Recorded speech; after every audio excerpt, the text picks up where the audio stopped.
Hi guys!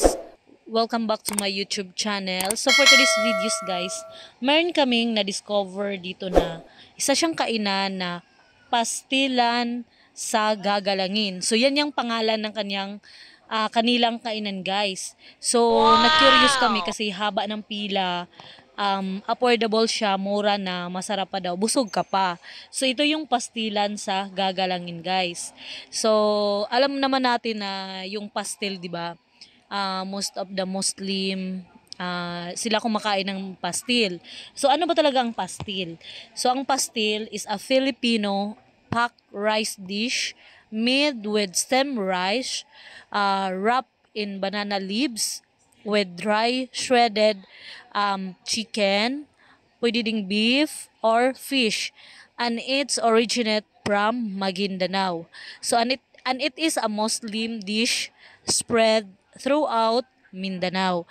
So yun pala yung pastel. So alam natin yung pastel, 'di ba binabalot siya sa dahon, tapos may kasama siyang kanin. Kanin siya na sa ibabaw meron siyang shredded na chicken, beef or fish. So depende sa naggawa.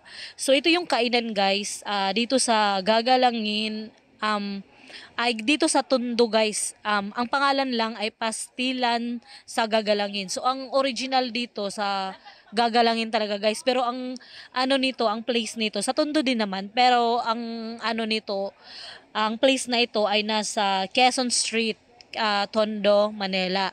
So, yun na nga, naglakad kami, nakita namin ang haba ng pila. So, na-curious kami. So, pumila rin kami dito, guys. So, nakita namin ang sarap ng kainan nila with barkadas.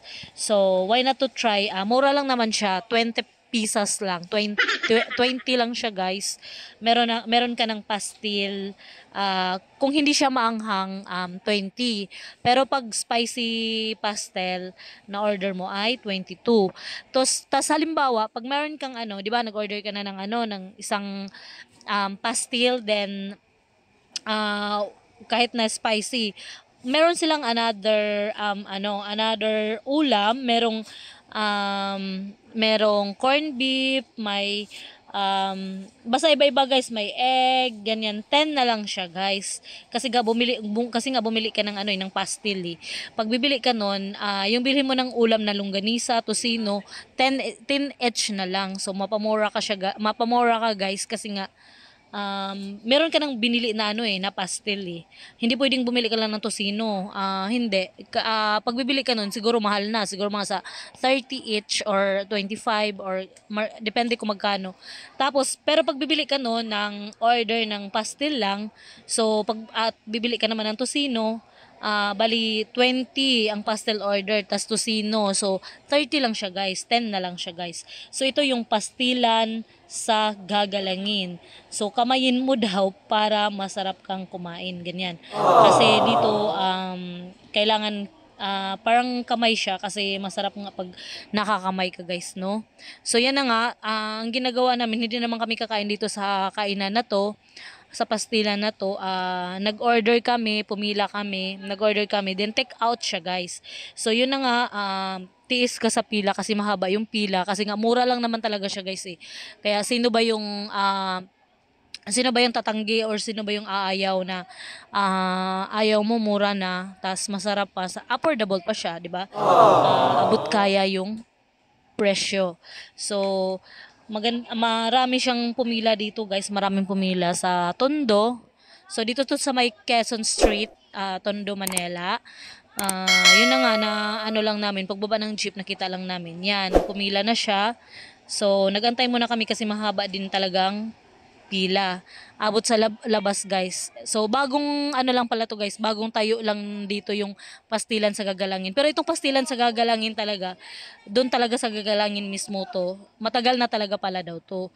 So ngayon, bago lang itong na to sa Quezon Street na pastilan, bago lang tong tinayo dito. Kaya ngayon lang namin nakita to. Yun na nga.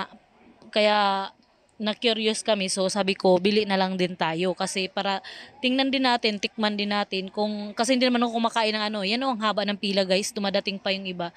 So yan nga, sabi ko pila na lang tayo or bili tayo, try natin. So nakikita ko naman na siguro talagang masarap naman siya. Alam naman natin yung pastel, 'di ba? Yung shredded na chicken kadalasan yung sa mga Muslim. Ito yung mga dish ng Muslim. So kilalang kilala to sa mga Muslim. Kahit sa mga taga Mindanao, ganyan. Kasi ito nga yung parang pagkain nila na sikat na pagkain na kinakain nila. So yan guys, tiis muna sa pila. So patiently waiting here na pumila kami dito sa pastilan sa Gagalangin. So actually na sila umano na yung branch nila, may branch sila sa Gagalangin, so marami na silang branch no kasi nga mura na, abot kaya ng mga Pilipino. Kasi 20 pesos na nga lang. So saan ka pa? 20 pesos na busog ka na, 'di ba? Tapos mura lang yung mga nila i-add mo ng ibang ulam. So, mura lang siya. May 50 ka na busog ka na. 'Di ba guys? So, tiis ka lang sa pila kasi nga gusto mo namang bumili ng mura. So, tiis ka sa pila. 'Yon, malapit na kami niyan. Pila pa rin siya. Siya ang pumila, guys. So, kung gusto niyo ding pumunta dito, guys, matikman yung kanilang pastelan sa Gagalangin. So, punta lang kayo dito sa may Quezon Street ng Tondo. So, dito lang siya guys. Malapit lang siya guys. Mura lang siya. So, kung gusto niya ng malapit, mas malapit dito sa guys, sa Quezon Street kaysa Gagalangin guys. So, yun guys. A few inches So, ito later. na yun guys, yung take out namin guys. Hindi ko na binuksan doon sa kainan nila. Dito na lang sa bahay. So, nung tiningnan ko siya, pag open ko, ito pala siya guys, taran. So masarap siya guys kasi may banana leaves. Alam naman natin na pag banana leaves ang lalagyan, so mabango siya. Tsaka fresh pa siya guys. So yan guys. Ito yung isa maanghang, spicy yung isa naman ay hindi. So yun lang guys, enjoy eating and thank you for watching guys. See you on my next vlog. See you next time guys. Happy eating to us. So punta na lang kayo sa kainan nila guys. Bye bye guys. Thank you for watching. Paulit-ulit no. Bye guys.